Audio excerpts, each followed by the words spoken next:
All right, Pastor Hank, let me get you to weigh in on this conversation. Well, I think it goes back to the great comments that the panelists have said. I think there's a shift that's happening. Here's why.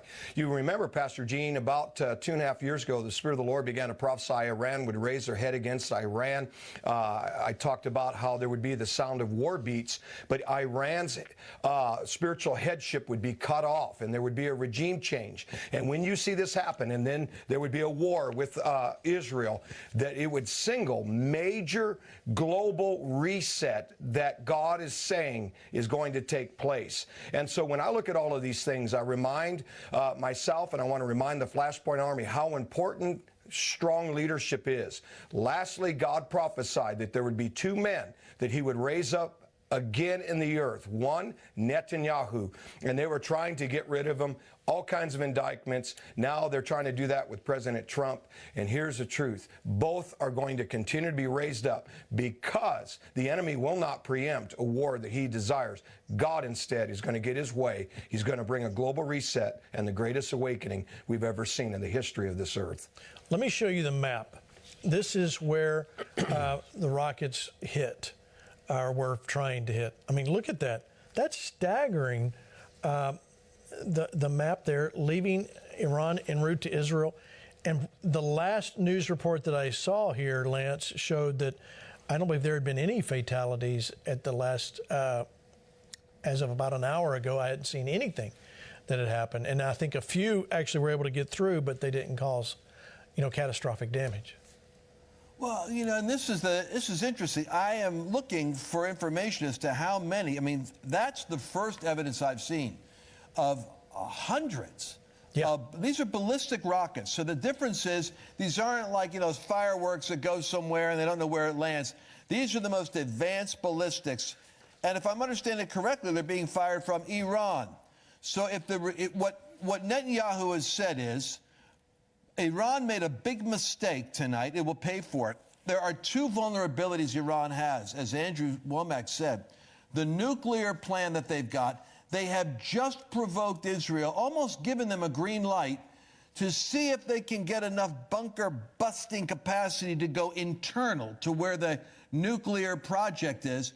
But secondly, Iran, is desperate. They're trying to save face right now, Gene. That's what they're doing as a regime, because their oil refinery is the only cash flow they have for their economy, and their oil refinery is a target.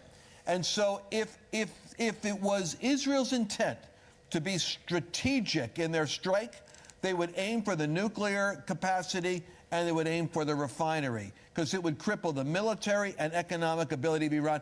And there's your regime change, which is what Hank talked about. Well, it's definitely something we're watching. It's definitely. Frank, let me give you your insight here. What do you think? Well, I think back to Hebrews chapter 11, where it says, by faith, Noah was warned of God and he stored up. So, we want to be led by the Spirit. We want to do things by faith. We don't ever want to do things by panic and fear. That's exactly what the devil wants. And I believe those who want to destroy our country.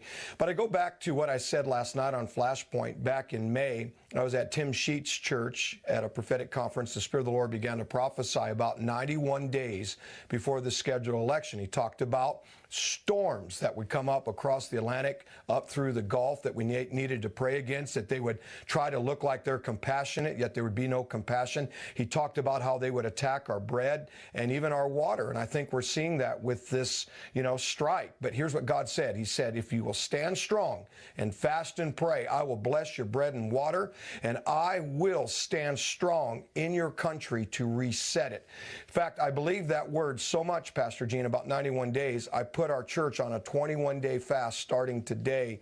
Because listen, if Daniel, the first day that he prayed in Daniel 10, God heard him, the angels of the Lord were activated, and I'm telling you, it caused an absolute shift across nations. And I believe we're going to see a shift if we, the people, will stay in faith and continue to activate our authority on the earth.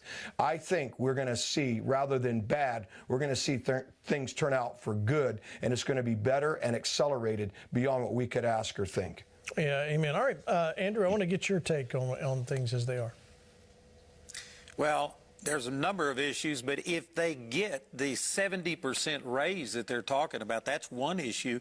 But this would set a precedent. If the government steps in and allows this, I guarantee you, every other labor union is going to start pushing for the same thing. And so this will have a ripple effect just with the longshoremen. But if it sets a precedent and everybody else starts doing this, this would devastate our economy. And you just can't do that. And so somebody needs to step in. And like Rick was saying, if you did what Reagan did and just fire all of these people, there's so many involved, I'm not sure how fast you could retrain people and put them into those positions. And so I don't know if this is going to have a quick answer to this problem or not. Well, and let's the thing that we're not mentioning here is, let's say you say, well, they had tough times, give them the 70% raise. Well, guess who pays that? You and I, not the big corporations. You and I are going to pay that. The corporation's just going to pass it right down to, everybody else. So, all right, Lance, before we go to break, wrap up the longshoremen in this strike. What do you think? I think it's the beginning of a series of things like this, because the real anxiety is going to be artificial intelligence, AI, automation, and this will ultimately evolve into a trucker strike when you have self-driving vehicles and things like that. The problem is, Gene, we haven't even talked about this yet. This is like the first early symptom of a bigger problem. But AI is going to transform the entire workforce. And what's going to happen is, all right, so we negotiate and we give 70%. But now we're up against other countries that have cheaper goods and services because they don't have to pay 70% to 40,000 people that are blocking the supply chain. Now America loses business to Mexico and South America. Their ports aren't doing it. They're automated. So we have to deal with, you need Solomon-like wisdom. Trump would know how to solve this problem. I'd love to hear his opinion. Yeah, I agree. That'd be a great thing to hear. And let's remember, they were crucifying Ronald Reagan. It's going to take all of us. So we're not in competition with Gospel Truth. In fact, we want you to watch that too, because they got different stuff there for you to watch. So you can get it right there, GTN TV. I know they've started. They're going to be making changes and adding and expanding. It's going to be a great thing. You need to earmark it and see how you can watch the Gospel Truth Network. Thank you. Thank you, sir, for allowing Flashpoint on your network. We appreciate the opportunity. Thank you for being on. Yeah. Yep. All right, so let's talk about what happened a few months ago. Let me welcome my next guest, Joylyn Massaros. Joylyn, good to see you. Hi, Gene. I'm so excited to celebrate with you guys. This is a big deal. It is a big deal, but don't talk about it. Let me go to Rick Green, because Rick is the reason you had all this trouble. No. Rick, tell the story. Well, I can actually say Joylyn did not know me until after she got into trouble, Gene. So it's really weird. It's unusual. Most people get to know me and that gets them into trouble somehow. But for Joylyn, she was already in trouble, not because she did anything wrong, but because she did something right. She stood up and let her voice be heard, and the opposition tried to silence her. And, of course, we've had her on to talk about it before. She was in that Trump train. People all over the country did Trump trains in boats. They did them with cars and trucks, and just a chance to wave flags and say, hey, I'm letting my voice be heard and letting people know who I'm with and who I'm for. And the left came after her and her husband with a vengeance. And that girl you're looking at right there is an absolute warrior, Gene. She's a joyful warrior that has been out there fighting for the First Amendment for the last 4 years. They've been trying to destroy her life, and she has stood firm. And the Flashpoint Army got behind her and supported her financially and with prayers. And so, Gene, I just want to thank you for amplifying her voice and helping people to know how important it was to get behind her and support her. And Joylyn, I want to thank you for just keeping your spirits up and relying on the Lord. You always said that. Every time we talk about this, you'd be like, your faith was in God, and your trust paid off for sure. All right, so you went to court. Now, everybody needs to remember, there was the Biden bus going out of town, and a bunch of Trump people got behind it and followed it out of town. And somehow you got accused of all kinds of things, PTSD and everything else. And you had to go, the crazy thing is you had to go to court to prove yourself. But Monday, what happened last Monday? Oh my gosh, Pastor Gene. It was a win for the American people. Free speech went on trial before that jury in federal court. And because we were so gagged, bound, our hands were tied behind our back, we were limited with being able to tell the truth. The plaintiffs brought in expert witnesses to portray us as political extremists, threats to democracy. All the reasons why we should be convicted under the Ku Klux Klan law for causing emotional damage to Biden's White House officials and Democrat politicians, right? There were these rules in limine. We were not allowed to reference the Constitution, just like the praying grandma. The First Amendment's definition was watered down, yet still the jury was able to see the truth. The Constitution and free speech was upheld. Justice prevailed. It was an incredible win after 4 years of lawfare abuse. All right, so did I hear right that Flashpoint made it into the courtroom? Yes, a segment with Eugene was submitted as evidence in this trial where you introduced me to the program saying we escorted the Biden bus through Texas and they were trying to substantiate a conspiracy to intimidate people from voting by providing the bus with an escort. So you now had checked the box for the praying grandma's trial and this trial. Y'all are on the map. Yes, we are. All right, Rick, let me show you. Here's a picture from the Austin American showing the big win. That was in the Austin newspaper. You can just scroll through them, guys. This is what a great win. And the fact that it's in the Austin paper is a miracle in itself. All right, Rick, talk to us about what happened on the program you had. Set that up for us. Well, and by the way, Gene, I just want to point out what you just shared with everybody is that it was actually you that got Joy Lynn in trouble. So it was your segment that was played in court. So just making sure everybody knows that it was enough trouble for her that the other side brought it into the court. I just wanted to share that. Anyway, so I had Joy Lynn on the day after, and Gene, you remember you and I talked about this. There was no way she was supposed to win this at the trial court level. This is the city of Austin, man. Right. This is the San Francisco of the South. Left-wing judge. I mean, he's a terrible federal judge, very, very left-wing. So we just knew, okay, she's going to lose at the trial court level. We'll get to the Fifth Circuit, and that's where we'll have a chance of winning and defending the First Amendment. So when I get the call that she won, that they actually found in her favor, I just flipped out. I mean, I was just dancing, man. It was a celebration. So we did an interview, and Gene, I got to tell you, I've done a lot of interviews over the last 20 years. I mean, thousands probably. This is probably my favorite interview that I've ever done because it captures, you and I have talked about this at the Flashpoint Live events, the value of freedom. We're so spoiled, we don't recognize it. Joy Lynn had the boot of government on her neck. Joe Biden's out there saying that she started the insurrection and all these nasty things. People that were lifelong friends disowned her, family, all this stuff. She's had this storm, this cloud over her life for 4 years. And all of a sudden when it's gone, the joy in her and the relief and the freedom that she felt, we had no idea. Joy Lynn and I had finished the interview for my show, and I had hit stop on the record in the Riverside system that we use. And so then we just started talking and sharing our hearts. We had no idea. It kept recording. And after I watched it back, I sent it to her and said, I didn't know it recorded this. Would you allow me to air this? And so we aired that because, honestly, the moment when she realizes the taste of freedom and that's the joy that she was feeling, bro, it was gold. All right, so we've got a clip. Let's play part of it. That was the best show we've had. That was so Rick, good. You wrecked me. I loved it. That was such a good word. I got to go write it down so I never forget it.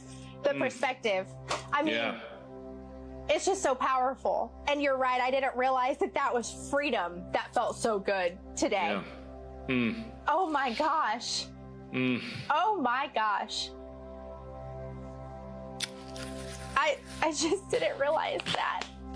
What they had taken for so long. I'm sorry. No, that's why we fight. That's why we fight. Freedom. Congratulations, Wow. Joy Lynn. I'll give you a chance to comment. That got me going again. Right before that, Rick quoted Thomas Paine, The American Crisis. Right.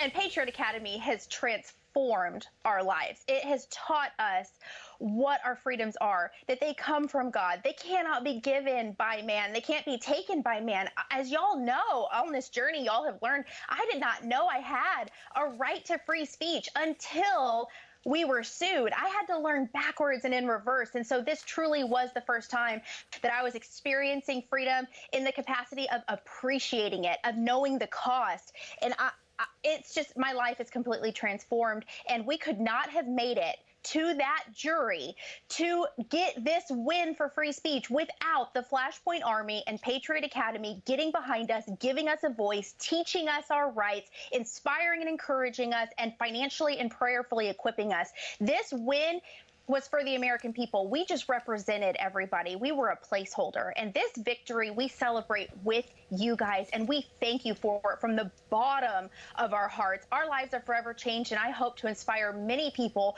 that they can stand up as a David to the Goliath, whether it's a personal problem, a government problem, that God will show up. It may be exhausting. It may take a toll, but when you, like Rick says, lock shields with the right people, man, with God, all things are possible. Amen. And congratulations. And congratulations, like you said, Joy Lynn, congratulations to the Flashpoint Army. You guys did this with your prayers and your finances to help. So thank you. Thank you. We celebrate the win. And Joy Lynn, I have a feeling I'm going to hear more from you soon. I hope you do, Gene. I hope that you always hear from me, that I get to see you at many, many events, that you and I pop up in the same places. That's right. I know all of us have a deep love for this nation, and I'm just proud to lock shields with Flashpoint and Patriot Academy. Court case win to realizing we've still got so much more. I mean, the fact that those people applauded for getting rid of the Supreme Court, and we have elected officials saying, get rid of that Constitution, that pesky document. Our job is cut out for us. I'm not expecting half of Bill Maher's Hollywood audience to become MAGA people, so that's it. You're in the enemy's backyard there. But I will say, even he was smirking like, yeah, right. The reality is, people need to recognize the real threat to democracy. If they are in power, Kamala Harris is an empty suit, an empty dress. She will do the agenda that's handed to her as fast as Biden just signed executive orders on day one. And on that agenda is adding justices to the Supreme Court or being able to turn over justices. They want to pack the court. They also want to take Delaware and Puerto Rico. They want to add 2 states. They had 2 more senators that they can add so they can control the election. They want to legalize about 10 to 20 million illegals so they can get their votes. And look, they want to they want to fundamentally do whatever they can to create a one-party state. Brazil is doing it right now, Gene. You and I ought to be aware of this. Canada is very close to this, where the courts are now silencing free speech, forcing Elon Musk to take people like us off the air because the courts, like Kerry, do not want competing narratives. The government will tell you what truth is, and if you contradict it, it's not fake news, it's called misinformation, meaning you're misleading people. Yeah, absolutely. All right. Watch this, Andrew. I want to show you this. CNN talking about how Trump's continuing to dominate the polls on economy. Watch. That is a Donald Trump dominant category. 50% of likely voters say that they trust him to handle the economy. Only 39% of likely voters say that about Kamala Harris.